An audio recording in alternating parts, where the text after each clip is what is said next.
não disse na minha fala inicial, mas quando a Meritocracia pensou nesse evento de hoje, a gente estava com o seguinte propósito, que era o de fomentar, de criar um ecossistema de GovTechs para a região norte, porque a gente sabia que sozinho a gente não seria ninguém, a gente não sobreviveria.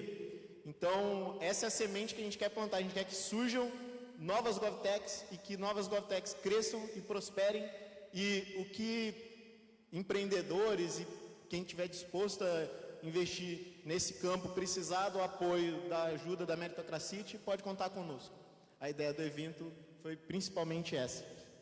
Meu nome é Lucas, eu sou co-founder da Meritocracia, e a Meritocracia é uma startup que busca criar e produzir dados e indicadores de desempenho dos servidores públicos que possa auxiliar o gestor público,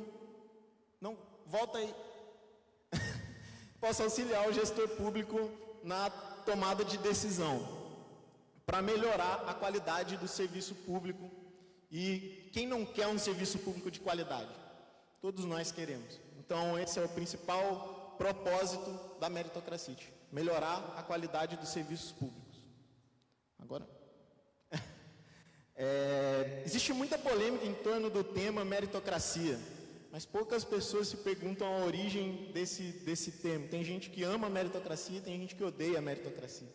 Então, esse termo meritocracia surgiu nesse livro do Michael Young, A Ascensão da Meritocracia.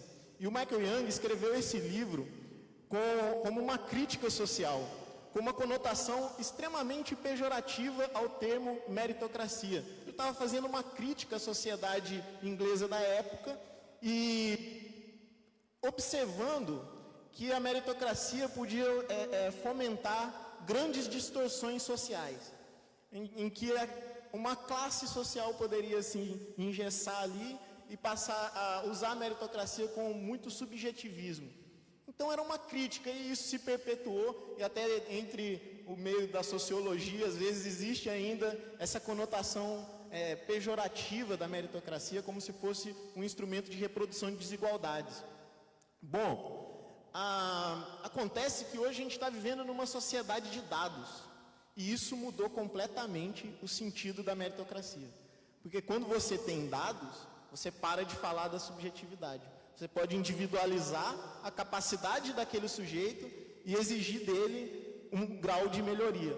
E passar a ver se ele realmente é merecedor ou não de alguma coisa, se ele cumpriu com aquela meta que estava prevista. Com dados, a meritocracia pode ganhar um outro sentido, uma outra conotação. Hoje em dia, quem confia no governo? Existe o Ibope tem um índice de confiança das instituições públicas que ele avalia desde 2009, e esse índice vem caindo desde 2009.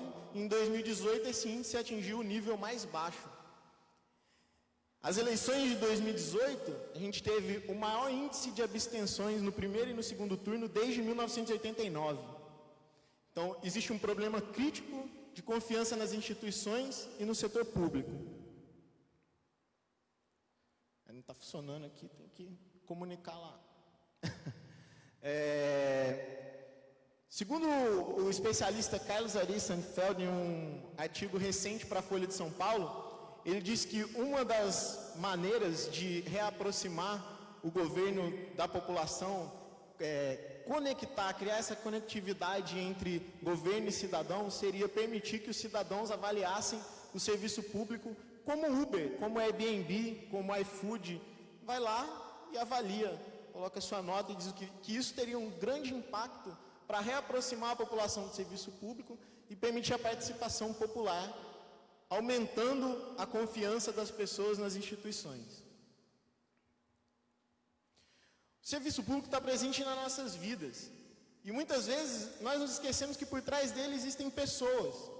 A minha esposa, ela é dentista da prefeitura, ela trabalha no Viver Melhor. E todo dia ela atende um tanto de gente que, em alguma medida, reclama da saúde. E a gente sabe, se chegar para qualquer cidadão e perguntar: você está satisfeito com o serviço público no Brasil?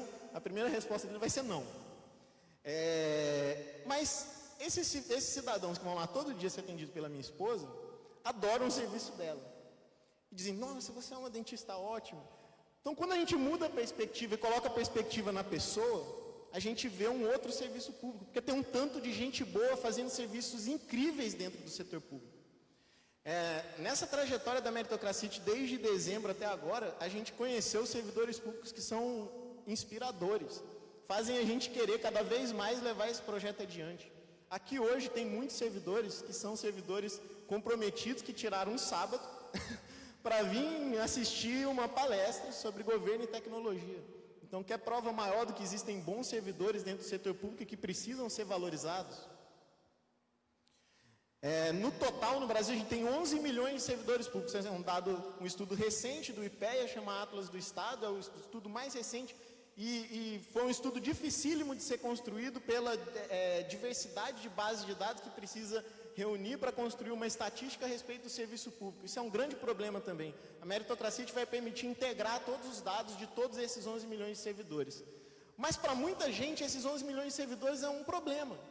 E para a meritocracia são 11 milhões de soluções. Esses 11 milhões de servidores representam 5,5% da população brasileira. Países desenvolvidos como Noruega, por exemplo, tem cerca de 30% da população que são servidores públicos.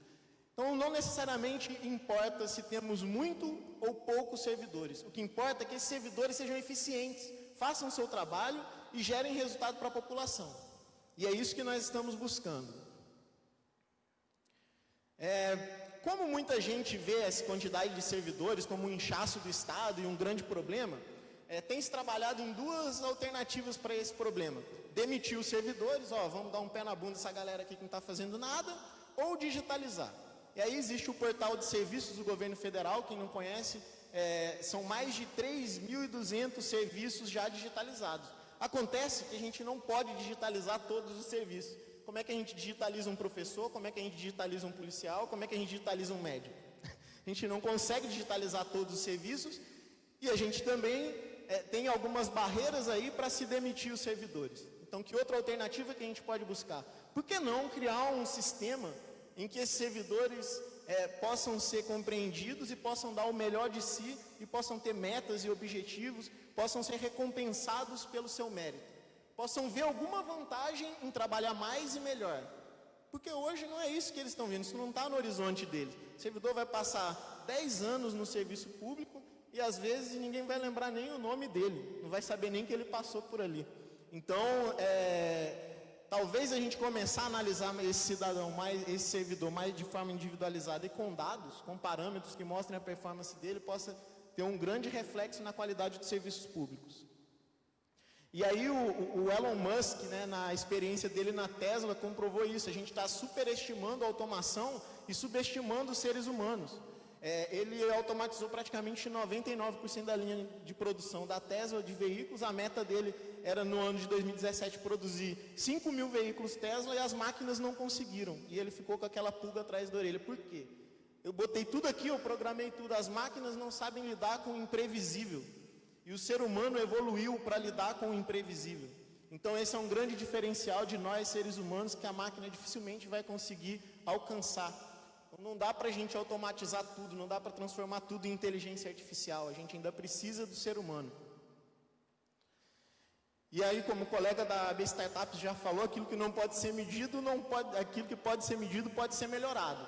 Agora, como que eu meço o desempenho de um servidor com essa tranqueira de papel aí? Papel, clipes e borracha, eu acho que são as coisas que representam o maior atraso do serviço público. Como que eu transformo todo isso? Essa foto é emblemática porque ela é o sistema de avaliação dos servidores públicos de um município. Então, é assim, alguém vai ter que pegar todos esses papéis aí, botar numa planilha Excel, ou criar uma planilha na régua e botar todos esses dados ali para avaliar e tirar algum insight de performance de servidor. O que nós estamos propondo é uma cultura de gestão orientada por dados para a gestão pública. O Liverpool venceu a Champions League. Quem acompanha futebol? Quem acompanhou a Champions League? Tem um colega ali. Bom, o Liverpool venceu a Champions League esse ano e pouca gente sabe que ele venceu a Champions League não foi só com o time que estava em campo, foi com um time de ciência de dados que estava por trás, fazendo uma análise muito diferenciada do que todos os outros times estavam pensando em fazer. Fazendo perguntas que nenhum outro time de futebol, porque a maior parte todos os times têm algum núcleo de análise de dados. Mas as análises de dados dos times em geral são muito baseadas na performance de quantidade de gol, ou de quanto o cara consegue correr no campo, etc. Eles começaram a cruzar vários outros parâmetros e indicadores, criando um histórico desses jogadores. E montando times com base em todo esse histórico que eles iam levantando de jogos bem anteriores. Conseguiram montar um time de excelência e vencer a Champions League. Se a ciência de dados pode impactar até o futebol, por que a gente não consegue trazer isso para dentro do setor público e impactar o setor público que tem uma quantidade gigantesca de dados à disposição? Porque lá eles não tinham esses dados, eles tiveram que produzir. E muitos dos dados que a gente precisa para melhorar o serviço público já estão à nossa disposição. A Meritocracy trabalha com monetização de dados abertos. Dizem que dados são o novo petróleo. E se eles forem de fato o novo petróleo, os dados abertos são uma espécie de um pré-sal. Tá, valeu. São uma espécie de um pré-sal.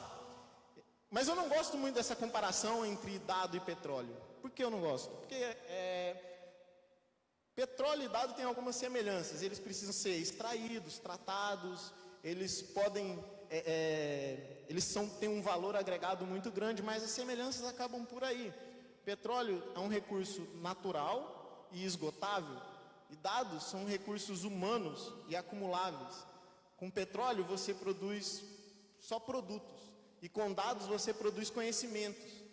Então, tem um estudo do Open Data, o Open Data GovLab, quem tiver curiosidade depois procura no Google esse estudo, chamou Open Data 500, foi um levantamento que o GovLab fez de mais de 500 startups nos Estados Unidos que usam dados abertos no seu modelo de negócio.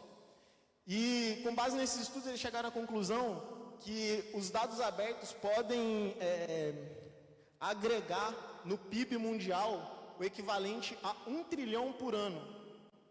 Então é uma quantidade de valor muito grande que a gente pode tirar de um recurso que está disponível, aberto e acessível para qualquer startup, para qualquer um que queira inovar e empreender. E nós trabalhamos com dados abertos, porque nós utilizamos os dados do portal da transparência referentes aos servidores. Esse é o primeiro dado que entra no sistema da Meritocracy, são os dados que estão lá no portal da transparência referente aos servidores públicos. O nosso modelo de negócio é bem diferenciado e talvez essa é a primeira vez que vocês vão ver esse modelo de negócio aí, B2C2G. Se procurarem no Google agora, vocês não vão encontrar nenhuma referência de B2C2G que não seja a Meritocracy. Normalmente o GovTech trabalha com B2G, vai vender direto para o governo. Isso tem uma dificuldade muito grande, porque vender para governo é como caçar um mamute. Você gasta muito tempo, as licitações são demoradas, é burocrático, a startup ela precisa ter retorno, ela precisa ter rendimento para girar, senão ela morre. E aí a gente ficou pensando, se a gente for ficar esperando sair uma licitação, a gente não tem condição de manter a Meritocracy por muito tempo. A gente precisa ser criativo e criar uma alternativa para isso aí. Introduzindo um cliente intermediário, que são justamente os servidores. Então, no processo nosso de negócio, nós vendemos tanto para governo, quanto vendemos para servidor também. O que a gente vende para servidor? A gente vende para servidor a vitrine, porque esse servidor passa a ser visto por outros dirigentes, por outros gestores públicos. A gente vende conteúdo, porque esse servidor passa a ter acesso a conectar-se com outros servidores para poder saber uma boa prática que está acontecendo lá no Rio Grande do Sul e que ele pode trazer para Manaus. E a gente vende também a questão do servidor perceber o seu desempenho e buscar um melhor resultado. Isso também é algo que tem um valor muito grande para a gente. E vendemos, claro, com base em todos esses insights, a gente fornece aí um arsenal de dados para o gestor público poder entender melhor a equipe que ele tem e tirar o melhor dessa equipe em favor da população e do interesse público. As GovTechs elas vão movimentar mais de 440 bilhões até 2025. Esse é um dado até do Brasil Lab. E não é à toa que a GovTechs foram capa da revista Exame de um mês atrás. O que está por trás desse número? Esse número aí é mais do que as fintechs e proptechs vão movimentar juntas até 2025. Só o governo brasileiro representa 40% do nosso PIB. Então, é por isso que esse número é tão grande. Os governos estão buscando tecnologia, estão buscando inovação. Tem um estudo feito pela Aripuú, que eles levantaram em diversos municípios, 90% dos prefeitos de municípios no Brasil manifestaram interesse em contratar algum tipo de solução de tecnologia e inovação. Mas o que mais chama a atenção desse número é que esses 440 bilhões de dólares que vão ser investidos em GovTechs representam uma economia para os cofres públicos de $1 trilhão. Então é praticamente um investimento que está se pagando muitas vezes aí. Existe a gente às vezes, servidor público, ele é um nicho, né? Servidor público é uma pessoa altamente qualificada, passou por um processo seletivo dificílimo, hoje mais de 20% dos servidores públicos no Brasil tem pós-graduação. Então, e a gente foi fazer uma pesquisa no LinkedIn para ver quantos servidores tinham no LinkedIn. A gente tem 11 milhões de servidores no Brasil e quase 1 milhão desses servidores estão no LinkedIn. Agora, o que um servidor vai fazer no LinkedIn? Não está procurando emprego, o cara já está lá, já está estável, está buscando conteúdo, está buscando conectividade, está buscando vitrine. E a gente perguntou para esses servidores do LinkedIn se eles achavam que o LinkedIn atendia a necessidade dele enquanto servidor público. E 53% deles responderam que não. Pode baixar. Então, nós criamos um modelo de avaliação que a gente chama de avaliação 3D. Quem já ouviu falar em avaliação 360 graus? A gente criou um modelo de avaliação 3D, porque 360 graus você está no plano. Então, no modelo da meritocracia, o servidor avalia o órgão em que ele está atuando, e isso gera uma percepção de ambiente organizacional, a gente pode fazer clima organizacional. O órgão avalia o servidor, os pares se avaliam, e a sociedade, os cidadãos, avaliam os servidores também. E é por isso que é 3D, porque tem essa linha de fora para dentro que incrementa a nossa base de dados aí. E aí essa avaliação ela tem alguns diferenciais. Um deles é a corresponsabilidade, que é o quê? Aquele servidor que está lá na ponta sendo avaliado, a avaliação dele impacta todos os superiores dele. Então, se tem alguém lá atendendo mal num caixa do INSS ou num balcão do INSS, o superior dele vai receber parte daquela avaliação negativa e o superior dele também, e assim por diante, afetando toda a cadeia. E é o que a gente chama de corresponsabilidade. Tem também um outro diferencial grande que é a gamificação, que é motivar esses servidores de fato para prestarem um serviço de melhor qualidade. A gente fez uma pesquisa com aqueles servidores do LinkedIn e com outros servidores públicos também fora da base do LinkedIn e, pasmem, a maior parte dos servidores, se fossem ser premiados em um ranking dos melhores servidores, disseram para a gente que queriam ser premiados com cursos de capacitação. E nós tínhamos como opção viagem, carro, livros, gadgets, e a maior parte deles disseram que queriam ser recompensados com cursos de capacitação. E é isso que a gente quer oferecer para os servidores. Se você for o melhor servidor desse ano, você vai ganhar um carro, você vai ganhar uma viagem, você vai ganhar um curso de capacitação. Descobrir o que ele quer e dar para ele o que ele quer se ele atingir as metas, se ele cumprir com os objetivos dele. Volta o slide anterior. Quem já assistiu esse episódio? Quem assiste Black Mirror aqui? Alguém assiste? Quem já assistiu esse episódio? Esse episódio é uma sociedade distópica em que todo mundo avalia todo mundo.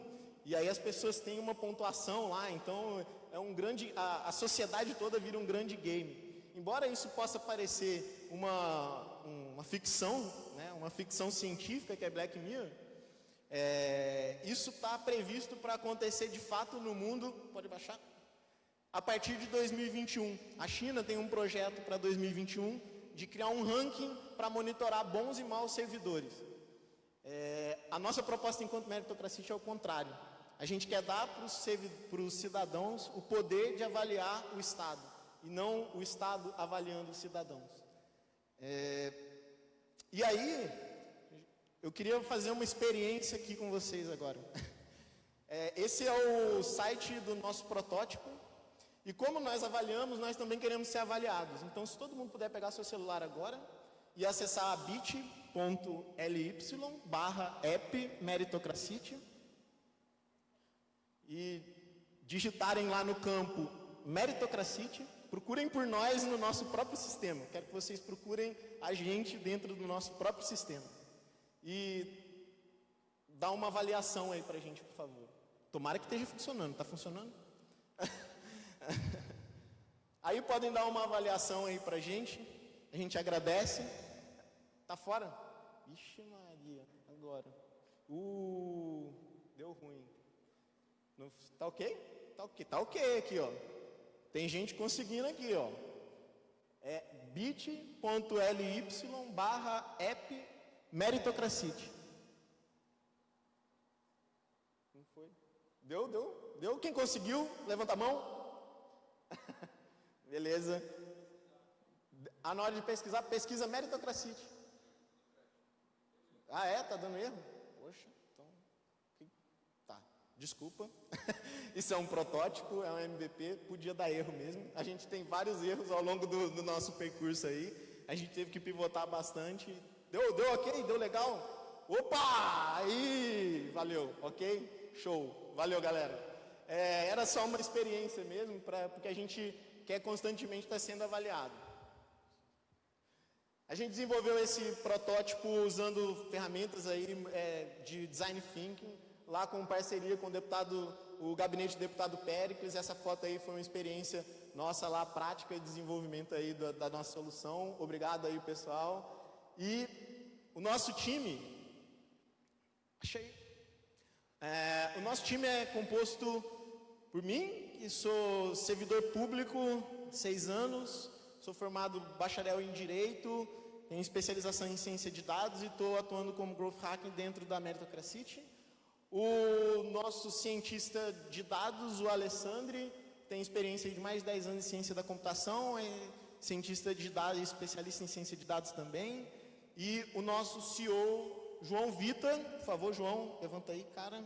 Nosso CEO, João Vita, que tem 2 anos, é estudante de Engenharia Elétrica e tem 2 anos de experiência em empresa júnior.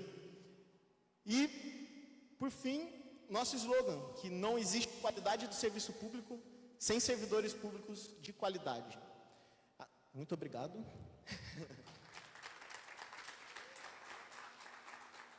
Eu peço a todos vocês que acessem nossas redes sociais, sigam a gente no Twitter, Instagram, LinkedIn, é @meritocracy.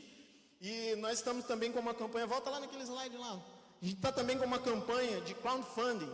Nós queremos ser a primeira GovTech do Amazonas a receber o selo GovTech Brasil. O selo GovTech Brasil é um selo do Brasil Lab, que é concedido a algumas startups de destaque, de referência. Nós estamos com esse crowdfunding, a gente precisa levantar mais R$1.000 em 7 dias. Se vocês puderem nos ajudar, nós vamos ficar muito gratos, muito agradecidos por isso. E um ótimo dia a todos, muito obrigado mais uma vez.